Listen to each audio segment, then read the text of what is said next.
आदरणीय प्रधानमंत्री।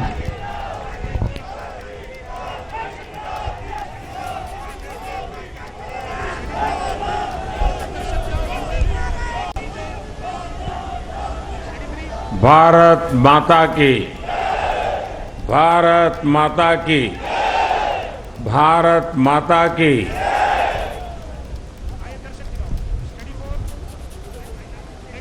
आज प्रातः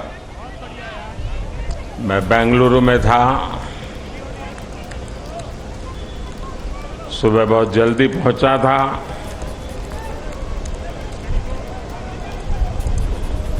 और तय किया था कि भारत में जाकर के देश को इतनी बड़ी सिद्धि दिलाने वाले वैज्ञानिकों के दर्शन करूं। और इसलिए मैं सुबह सुबह वहां चला गया।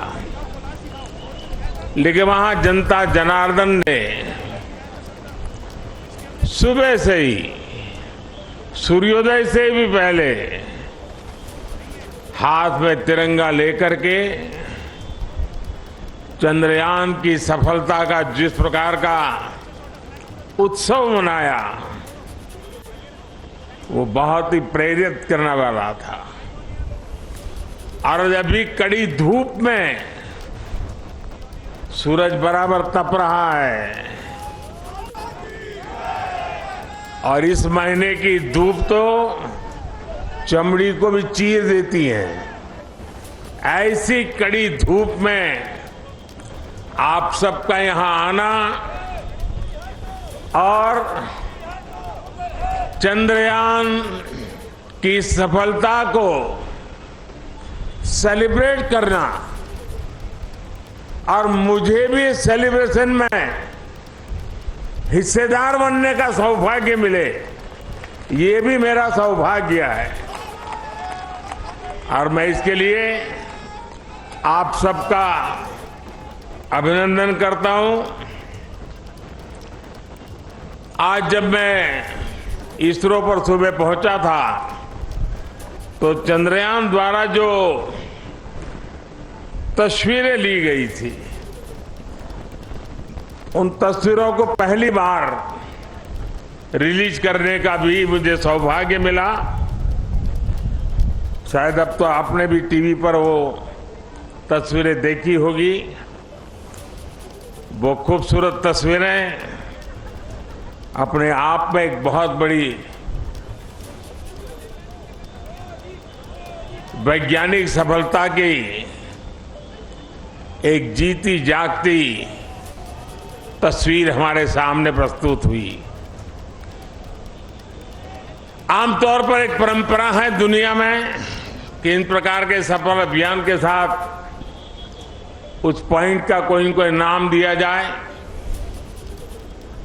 तो बहुत सोचने के बाद मुझे लगा, और आज जहां पर चंद्रयान 3 ने लैंड किया हुआ है, उस पॉइंट को एक नाम दिया गया और नाम दिया है शिव शक्ति।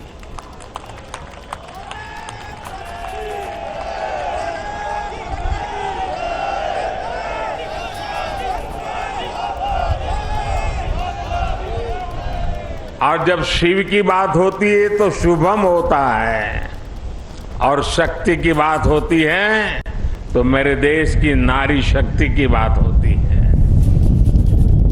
जब शिव की बात होती है तो हिमालय याद आता है, और शक्ति की बात होती है तो कन्याकुमारी याद आता है।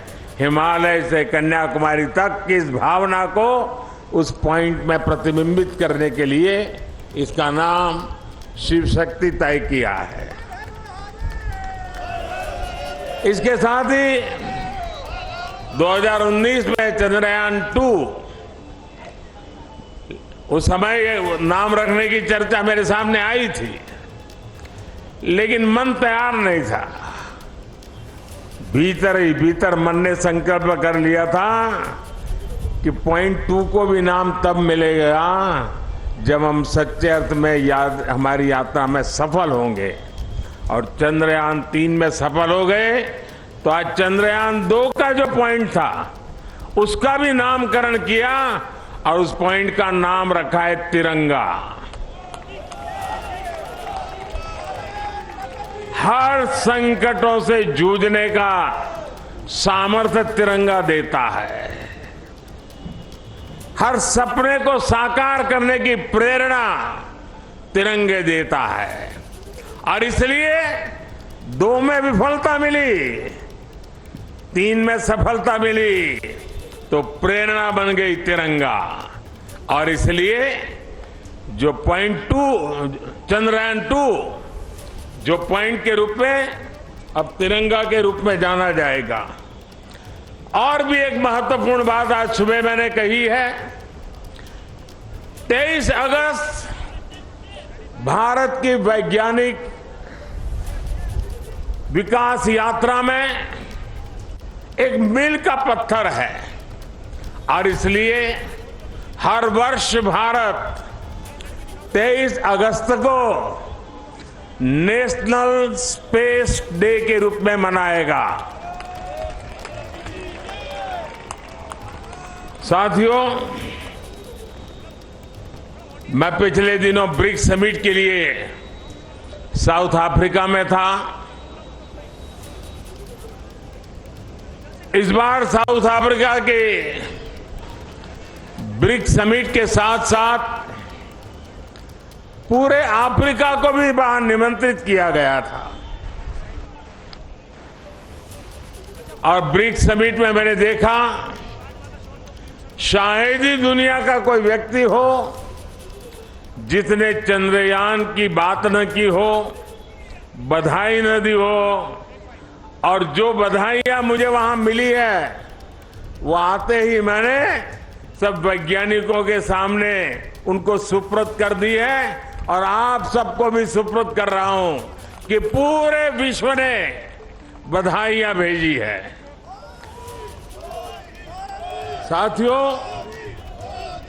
हर कोई ये जानने का प्रयास करता था चंद्रयान की यात्रा के संबंध में, ये कालजयी उपलब्धि के संबंध में और नया भारत, नए सपने, नए संकल्प और नई सिद्धि एक के बाद एक दुनिया के अंदर एक नया प्रभाव अपना भारत के तिरंगे का सामर्थ्य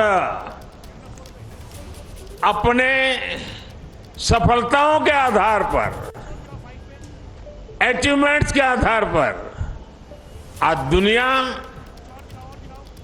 अनुभव भी कर रही है, स्वीकार भी कर रही है और सम्मान भी दे रही है। साथियों, ब्रिक्स समिट के बाद मेरा ग्रीस जाना हुआ। 40 साल बीत गए, भारत के किसी प्रधानमंत्री ने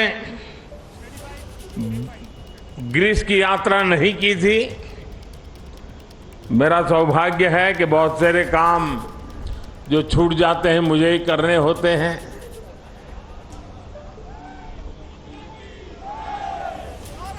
ग्रीस में भी जिस प्रकार से भारत का मान सम्मान, भारत का सामर्थ्य और ग्रीस को लगता है कि भारत और ग्रीस की दोस्ती, ग्रीस एक प्रकार से यूरोप का प्रवेश द्वार बनेगा और भारत और ग्रीस की दोस्ती भारत और यूरोपियन यूनियन के रिश्तों को मजबूती देने का एक बहुत बड़ा माध्यम बनेगा।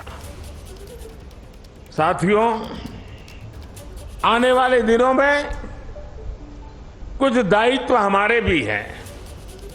वैज्ञानिकों ने हमारा काम किया है, सैटेलाइट हो, चंद्रयान की यात्रा हो, सामान्य मानवी के जीवन पे इसका बहुत बड़ा प्रभाव होता है। और इसलिए इस बार मेरे देश की युवा शक्ति को विज्ञान के प्रति रुचि बढ़े, टेक्नोलॉजी के प्रति रुचि बढ़े, हमें इस बात को आगे ले जाना है। हम सिर्फ उत्साह, उमंग, नई ऊर्जा, सिर्फ इतने से अटकने वाले लोग नहीं हैं। हम एक सफलता प्राप्त करते हैं तो वहीं पर मजबूत कदम रख के नए उछाल के लिए तैयार हो जाते हैं। और इसलिए गुड गवर्नेंस के लिए, लास्ट माइल डिलीवरी के लिए, सामान्य मानवीय की जिंदगी में सुधार के लिए ये स्पेस साइंस कैसे काम आ सकता है, ये सैटेलाइट कैसे काम आ सकते हैं, ये हमारी यात्रा कैसे उपयोगी हो सकती है, उसको हमें आगे बढ़ाना है। और इसलिए मैंने सरकार के सभी विभागों को सूचित कर रहा हूं कि वे अपने अपने विभाग में जो जन सामान्य से जुड़े काम है, उन कामों में स्पेस साइंस का, स्पेस टेक्नोलॉजी का, सैटेलाइट के सामर्थ्य का डिलीवरी में कैसे उपयोग करें, क्विक रिस्पांस में कैसे उपयोग करें, ट्रांसपेरेंसी में कैसे उपयोग करें, परफेक्शन में कैसे उपयोग करें, उन सारे बातों की ओर वो अपनी समस्याओं को खोज के निकाले। और मैं देश के नौजवानों को आने वाले दिनों में हैकेथॉन ऑर्गेनाइज करना चाहता हूं। पिछले दिनों कई हैकेथॉन में देश के लाखों विद्यार्थी 30-30, 40-40 घंटे नॉन स्टॉप काम करके बढ़िया बढ़िया आइडिया दिए हैं और उसमें से एक वातावरण पैदा हुआ है। मैं आने वाले दिनों में ऐसे हैकेथॉन की बड़ी श्रृंखला चलाना चाहता हूं ताकि देश का जो यंग माइंड है, यंग टैलेंट है और जो जन सामान्य की मुसीबतें हैं, इसके सॉल्यूशन के लिए ये स्पेस साइंस, सैटेलाइट से टेक्नोलॉजी, उसका उपयोग करें, उस दिशा में हम काम करेंगे। इसके साथ साथ हमें नई पीढ़ी को भी विज्ञान की तरफ आकर्षित करना है। 21वीं सदी टेक्नोलॉजी ड्रिवन है और दुनिया में वही देश आगे बढ़ने वाला है जिसकी साइंस और टेक्नोलॉजी में महारत होगी। और इसलिए समय की मांग है कि 2047 में हमारे देश को विकसित भारत बनाने के सपने को पार करने के लिए हमें साइंस और टेक्नोलॉजी की राह पर और अधिक मजबूती से आगे बढ़ना है। हमारी नई पीढ़ी को बचपन से ही साइंटिफिक टेम्पर के साथ आगे बढ़ने के लिए तैयार करना है। और इसलिए ये जो बड़ी सफलता मिली है, ये जो उमंग है, उत्साह है, उसको अब शक्ति में चैनलाइज करना है। और शक्ति में चैनलाइज करने के लिए माईगॉव पर 1 सितंबर से एक क्विज कंपटीशन आरंभ होगी ताकि हमारे नौजवान छोटे छोटे सवाल जवाब देखेंगे तो उनकी धीरे धीरे उसमें रुचि बनेगी। और जो नई एजुकेशन पॉलिसी है उसने साइंस और टेक्नोलॉजी के लिए बहुत भरपूर व्यवस्था करके रखी हुई है। हमारी नई शिक्षा नीति इसको बहुत अधिक बल देने वाली शिक्षा नीति है और उसमें जाने के लिए एक रास्ता बनेगा हमारा क्विज कंपटीशन। मैं आज यहां से देश के नौजवानों को, मेरे देश के विद्यार्थियों को और हर स्कूल को मैं कहूंगा कि स्कूल का एक कार्यक्रम बने कि ये चंद्रयान से जुड़ी हुई जो क्विज कंपटीशन है, उस क्विज कंपटीशन में बढ़ चढ़ करके हिस्सा लें। देश के करोड़ों करोड़ों युवा इसका हिस्सा बने और हम इसको आगे ले जाएं। मैं समझता हूं ये बहुत बड़ा परिणाम देगा।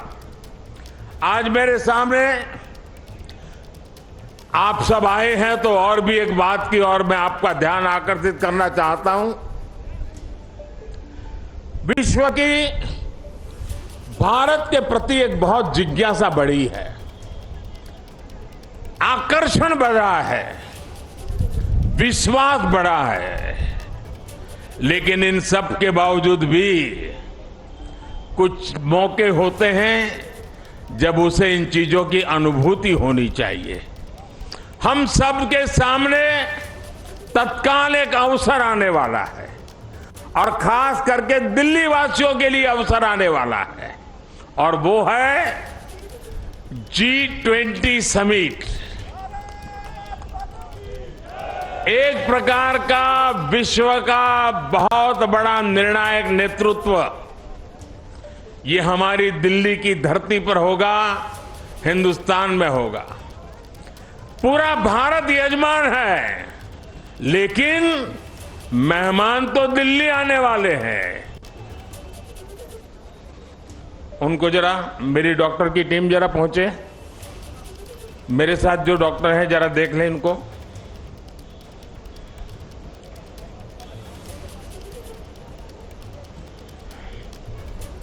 उनको हाथ पकड़ के ले जाइए, बिठा दीजिए कहीं और जूते वगैरह खोल दीजिए।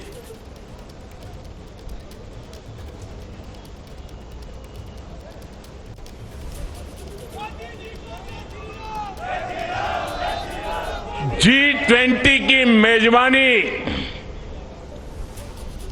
पूरा देश मेजबान है, लेकिन ज्यादा से ज्यादा जिम्मेवारी मेरे दिल्ली के भाइयों बहनों की है, मेरे दिल्ली के नागरिकों की है। और इसलिए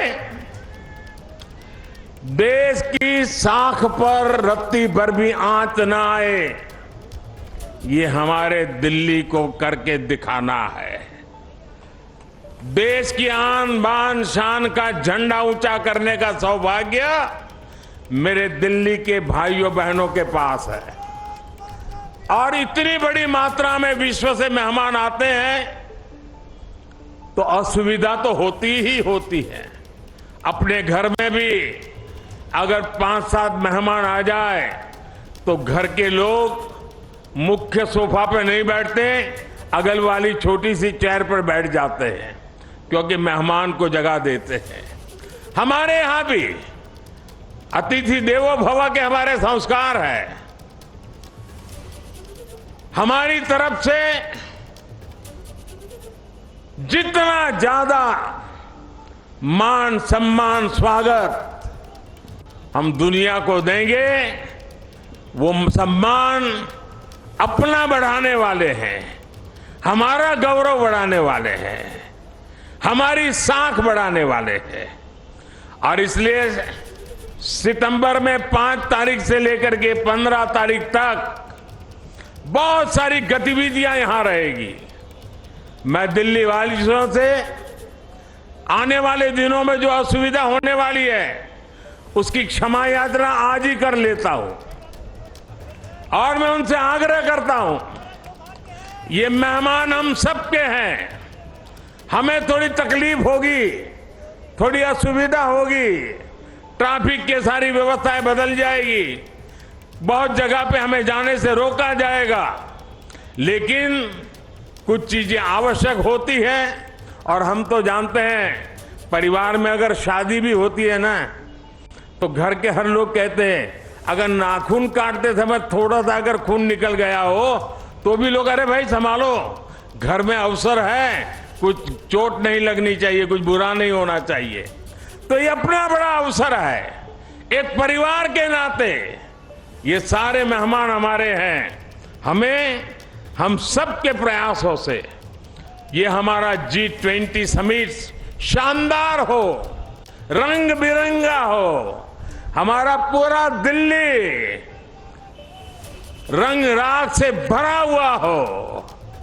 ये काम दिल्ली के मेरे नागरिक भाई बहन करके दिखाएंगे, ये मेरा पूरा विश्वास है।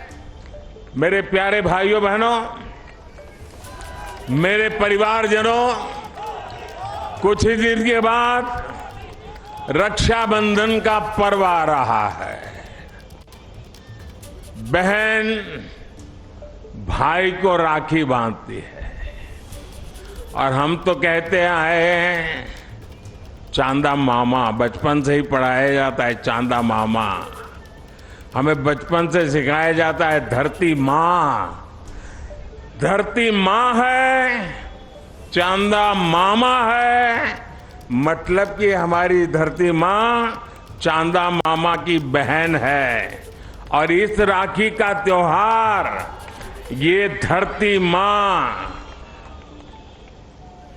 ये ल्यूनर को राखी के रूप में भेज करके चंदा मामा के साथ राखी का त्योहार मनाने जा रही है।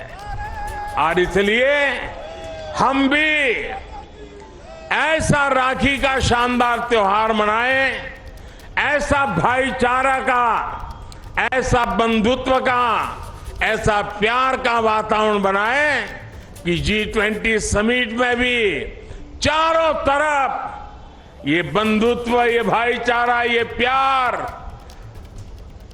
ये हमारी संस्कृति, हमारी परंपरा का दुनिया को परिचय कराएं। मुझे विश्वास है कि आने वाले त्योहार शानदार होंगे और सितंबर महीना हमारे लिए अनेक रूप से विश्व में फिर से एक बार, इस बार वैज्ञानिकों ने चंद्रयान की सफलता से जो झंडा गाड़ा है, हम दिल्ली वासी G20 की मेहमान नवाजी अद्भुत करके उस झंडे को नए ताकत दे देंगे, ऐसा मेरा पूरा विश्वास है। मेरी आप सबको इस इतनी धूप में यहां आकर के इस हमारे वैज्ञानिकों के महोत्सव को सामूहिक रूप से मनाने के लिए, तिरंगे को लहराने के लिए बहुत बहुत बधाई देता हूं, बहुत बहुत शुभकामनाएं देता हूं। मेरे साथ बोलिए भारत माता की, भारत माता की, भारत माता की।